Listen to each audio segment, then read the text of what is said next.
বিশ্বকাপ জয়ী আর্জেন্টিনার ফুটবল অধিনায়ক লিওনেল মেসি কলকাতায় আসছেন বলে জানিয়েছেন ক্রীড়া সংগঠক শতদ্রু দত্ত। শুক্রবার তিনি তার ফেসবুক পোস্টে মেসির আসার ইঙ্গিত দিয়েছেন। তবে কবে নাগাদ মেসি আসছেন বা আসছেন কিনা তা এখনো নিশ্চিত হয়নি। মেসির সঙ্গে নিজের ছবি পোস্ট করে শাহরুখ খানের সংলাপ মনে করিয়ে শতদ্রু লিখেন, অন্তর থেকে কিছু চাইলে গোটা দুনিয়া তোমাকে সেই জিনিস পাইয়ে দেওয়ার চেষ্টা করবে। এবারের সফরে শতদ্রু দত্তের উদ্যোগে মেসি কলকাতায় আসবেন বলে আশা করা হচ্ছে, কিন্তু বাংলাদেশে তার আগমন এখনো অনিশ্চিত।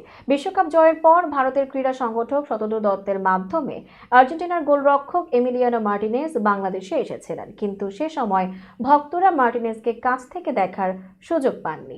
মেসি কলকাতায় আসলে তাকে দেখতে হাজার হাজার ভক্ত উপস্থিত হবেন যা নিশ্চিত। তবে বাংলাদেশের ভক্তরা অপেক্ষায় আছেন যদি মেসি তাদের দেশেও আসেন।